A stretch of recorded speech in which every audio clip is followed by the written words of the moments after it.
So hello everyone. Hi Janis, how are you? Hey, I'm good. I'm good. Starting to get better. I was like on two week Yeah. virus type of thing, and I don't know, just now Uh, starting to feel better. So Too let's bad, too let's bad. let's do this. Yeah, cool. So today I wanted to talk about like content repurposing because this is something that I do quite a lot. And I shared a few threads on it, and some people were even like surprised. And I don't know why, because I think like most creators just like obviously it's hard to be creating original content 100% of the time, so I think it's worth it to like look back and kind of recycle your own content. So there is also like another angle of posting it on other places, but for now I want to focus like on the recycling part. So first, like, do you do it? Like, do you recycle your content? And if so, like, how do you think about it? So yeah, just let me know, because I have my own thoughts on it, but first I want to Mm-hmm. hear from you.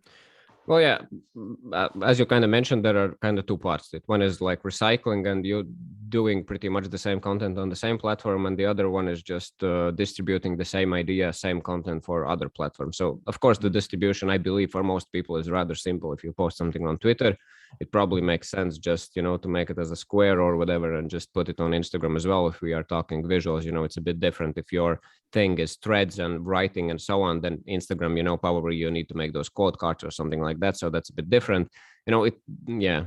But with visuals, it's rather simple. For example, what I do, I just usually make it on Twitter, then share it on Instagram, just make the size according to what Instagram likes. And I do the same for LinkedIn, basically. Just it's manual job, but it's like 2 minutes and I'm on these three Yeah. platforms. But kind of my main focus is on Twitter. So that's about just distributing them on different platforms. But about repurposing same ideas all over and over again, like kind of how I think about this is I think about what I like. Do I like if Alex shares the same idea again that I have seen? If it's probably something that he shared like last week and he is like using the same content all over and all over and all over again, probably I will be just annoyed and I will maybe unfollow Alex or so on. So you can annoy people with that, and that's kind of, I just filter it through my own kind of sense how I feel about it. But at the same time, do I like if Alex have shared a cool idea maybe 4 months ago that I have skipped, or maybe I have seen it and then he have kind of improved on it, iterated a bit, and 4 months later or 2 months later he shared that idea again. I'm happy to see it if it's that a good idea. So it's all about just finding, I think, this balance between pissing people off, where Yeah. they are like, okay, this starts to get too annoying. That's the same amount. Some people tweet loads of tweets during the day, and I usually tune out. It's too much for me. I zoom out. Yeah. But somebody who regularly posts like high signal content, let's say once a day or every week, I usually tune in for that. And I think repurposing is completely fine. And you just need to find that dial, when are you being too much repetitive? That's kind of how I go about it, and Yeah. and what I pay attention to. It's more like gut feeling, and I just look Yeah. what I like and what I dislike. I think what you said, like timing makes a lot of impact here. So if I say the same every week, it's probably going to be annoying. But if I say like from every 2 months or so, chances that, for example, like you have read this and you remember, its chances are like low. And then at the same time, our audience is constantly growing, like slower, faster, but it's always like new people coming in. So I think it's worth it to repurpose and recycle those ideas, because for example, how I go about it, I have like 3 4, let's say, core topics that I talk about, and then obviously inside these 4 topics there are like smaller subtopics, but it just makes, I mean, it's just normal, I guess, natural that I repeat myself, because I think the key here is like to frame it like in a different way. You just not like repeat the exact same words, and although that you can do that too, but at least, like, for example, one thing that I do, and getting super actionable, is like I look in ilo.so, which is like this analytics tool. I check my most popular like tweets from the past, and then I take one that did like quite well and try to give it like a different angle, like maybe expanding on the idea, or maybe like trying a different tweet format. And that's how I go about like this recycling part. And so far, like, no one has said, hey Alex, you said this before, or maybe they Yeah. do it, like maybe they just don't follow, but I guess no one has said like, hey, you did this before don't stop talking about this, so Yeah, it's working. same for me. And it's a really good point that you mentioned about like kind of looking at your most best performing people. That's kind of something similar I do with visuals as well. I just I don't necessarily go to some analytics tool, but I just scroll my feed and I like, oh, I kind of like this, or oh, this seems to be have quite a lot of engagement as well. So people kind of like it. And then I kind of repackage that idea or put like different idea in the same visual. So yeah, that's definitely a good thing to have. And I think another point I can add here, which I'm kind of sharing a bit in my community as well, and sharing with people, that a lot of people, and same as me, we struggle with perfectionism and so on, and we want to get things right out of the gate. And I get that, if you are creating a book or something super serious and big, then it's good if you spend more time and really try to polish that idea to a good state. But for socials, this is a nice kind of mind framework to use. Is just, okay, I will make this idea, this whatever, the best as I can now, and I can like iterate on it, 1 month, 2 months later, just adjusted it and make it better. And that's kind of, you have 2 pieces of content, and you have a nice option kind of to improve and just silence your perfectionism a bit. So that's another idea. I was thinking about it, because I think I posted the same tweet like 3 or 4 times already, but every time I try to like, add a few things or remove some things, sometimes it's more like about removing than adding. And the last time I posted again with a visual, so instead of the tweet, I turned it into a visual, and I did quite well. Like the 4 times it resonated with people. So, it's perfectly normal, and I think it's perfectly natural. So maybe some people might have like the mental break of saying, okay, I shouldn't be, I have to create original content all the time, and it's nothing like that at all. You can even, I've seen plenty of people, because one thing I do is I research a lot what other creators are doing, and sometimes I do that with this Twitter advanced search, and I research by keywords, for example, like content, audience, or things like that.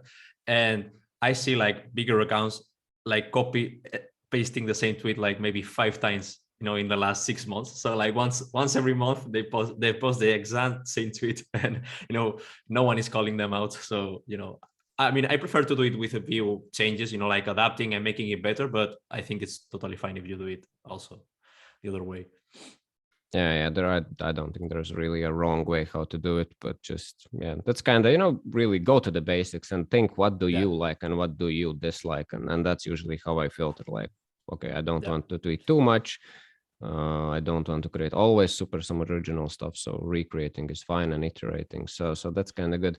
By the way, how you look at, let's say I have shared some sort of idea a month ago, and maybe it's a text tweet, or something, something very Navalish like, which is like short, cool headline that you have made. Do you prefer, how do you think about retweeting? Because I've seen some people, retweet their own tweets after a while, and I do that as well when I don't have anything new, so I kind of just retweet something from the past. How do you see that in terms of, I don't know, what's better and what gets better engagement? Have you thought about it? Have you researched it? What your thoughts on that? Yes.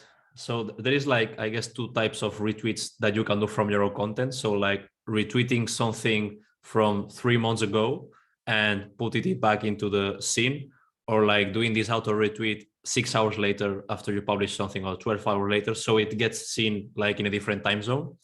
And this second one is the one I do a lot. So for example, I post something at 9 a.m. for me, but 9 a.m. for me is like 3 a.m. for LA people, for example. So if I say like this auto retweet 6 hours later, then it gets seen at their own 9 a.m.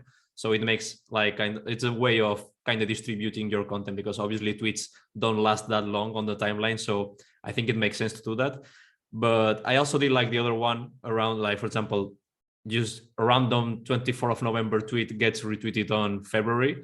And that's something that I used to do, but I don't do it now, because I think it just, I mean, I'm like a super brand guy, and I like my feed to be like clean. So when I see like this, maybe it's just me that notices, but when I see like someone who has, I check at their feed and everything is like 24th of November, 5th of December, like it just like doesn't look good to me. But I think that's just like my personal experience. Yeah, but what do you do when you do this 6-hour retweet? Do you undo retweet them afterwards? Because what I don't like about that thing is that often there are some creators, including you, which I'm sometimes click on them and then I scroll And their feed and it's twice. like, come on, the same thing twice. So that's kinda... I undo it after like probably like 24 hours, something like that. So I clean my feed, like because That makes sense. I actually hate to see that too. There are also tools that do it automatically. For example, I use Tweet Hunter to do this auto retweet thing, and they have like this feature where they clean your feed like 24 hours later, so they undo all of retweets. So now everything is getting automated right now. So that's like one way that you can do it. Like, but yeah, I agree with you that it doesn't look that good when you see the same tweet like twice. But I haven't heard anything about it either. Like from the audience, I haven't heard anyone saying, "Hey, like your tweet is twice."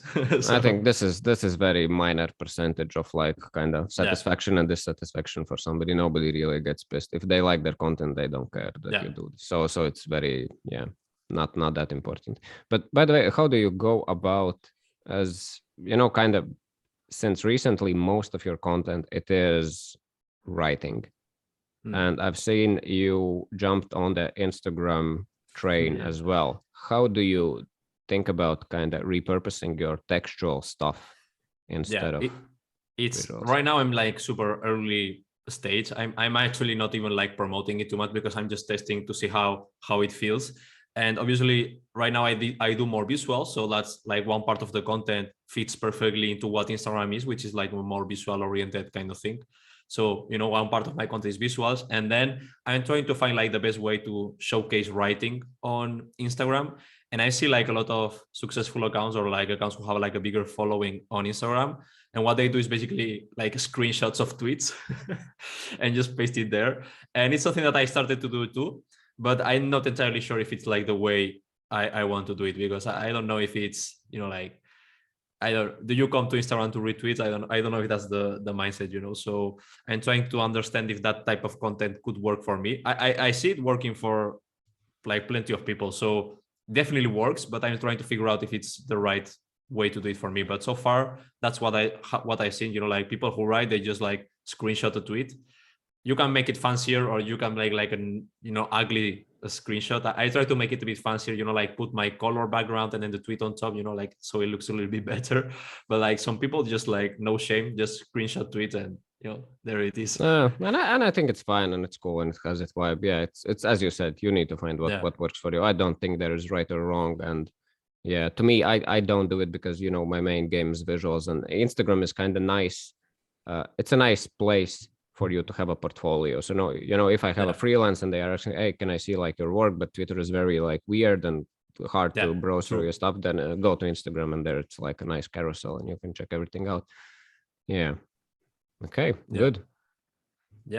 And actually I was going to ask you, like, before, maybe we can wrap it up after this, but because the thing that I'm a bit surprised that it works there so well is like on LinkedIn. Like you also are growing like quite an audience there just by posting the visuals there. And I was wondering if you have found, like, because LinkedIn is like super text based, even more than Twitter probably. Well, I don't know, like maybe they are like in the same area, but like every time I come on LinkedIn is like these huge chunks of text, like stories about how I made this business or whatever. And maybe that's why your visuals are doing so good, because people are like tired of seeing that many text, and like seeing a visual is like a refresher. I don't know. I don't know LinkedIn at all, actually. So I don't know anything pretty much about LinkedIn as well, but what I've noticed is, I was just going in there and just posting the same stuff without thinking, like zero strategy there, whatever. But what I've noticed is, as you said, I think LinkedIn prefers more like longer texts and more stuff, because usually like super simple visuals, with my extremely short caption usually does not do that great. I think best performing LinkedIn posts are the ones which are either have more visuals and they are like more content dense. So I don't know. I think LinkedIn is more like people expect more like a blog post type, but who knows, because sometimes you see these memes, going extremely mega viral and they are without anything. So I don't know. I'm definitely not trying to figure out LinkedIn. I'm just I don't like LinkedIn. I don't use it, so I'm not even spending my time trying to optimize for it. But I just, whatever I have, I just throw in there because there are some people who like it, and they discover my stuff through there. So who knows? Yeah, got it. Got it. Cool. Yeah, Cool. So that's the episode. yeah, I think it was like pretty interesting. I hope so, but in general, it's super basic stuff, and nobody should really overthink this because it's Yeah, just, yes, you can definitely. repurpose and you can post, and if nobody likes your post after you are reposted, maybe you did it too early, or maybe I don't know, whatever. Yeah, It's but not important. one thing I will say is that if you are starting out, don't try to do it at the same time in like 5 or 6 different platforms. I think that's like one advice I received. Mostly, maybe if you are doing visuals, it's a bit different because visuals are like super easy to transfer from one platform to another. As you said, you just need to like to change like No, you know, but otherwise, like I think it's like you are spreading yourself like too thin if you are trying to start like LinkedIn, Instagram, Twitch, Twitter, yeah. and whatever, you know. Yeah, So thank you for mentioning this because I believe this is a very important advice because that's something, when I was aspiring creator before like gaining any traction, this is the advice I constantly heard, focus yeah. on one platform, focus on one platform. I was like, fuck that, sounds stupid. Why I can't be anywhere else? But I think one of the best things I did was I kind of decided, okay, I like kind of Twitter. I don't really like Instagram, so I will focus on Twitter and I will see how it goes. And I put most of my effort, everything pretty much into Twitter. And only after I started to gain some traction on Twitter and I got like validation, okay, people seem to like this stuff. Then I just Yeah. started to use Instagram, but I used Instagram like only basically just pushing it there and don't give an ash. Just I basically generated some 30 hashtags. I'm using those same hashtags all over again. I don't care. I'm just super MVP about it. It takes like 1 minute and I'm pushing it there and I'm not thinking about it. And I don't have any Instagram strategy Yeah. at all. Yeah. The main focus was on this one platform, and I think it's a very valid advice. And I would advise probably people to start with Twitter because what I've noticed is it feels that it's very hard on Instagram to break through until you get to a certain point, but Twitter is really good of rewarding good content. For Yeah. example, people in my course as well, some people with super small followings, if they make like a good visual which resonates and so on, some people from the community likes or whatever that thing even without retweeting, and Twitter kind of feeds it further. And if people click like and so on, people will feed it further because all the likes function like a Yeah. retweet as well in some sense. So Twitter is really good early on, I think, in Yeah. most part. Yeah, that's true. Like an Instagram, like what I feeling is that content is way more like encapsulated in like your profile, and it's harder for it to find its own way. Nothing like Twitter, where you get like a random retweet from like a big account and then your content kind of explodes, but that's harder to happen in Instagram. So Yeah, true. Of course there is TikTok, but none of us are there, so that's a different story. yeah, Yeah, that's for another okay. day. Yeah. Okay, I think that's the episode. Cheers, Yeah. everyone.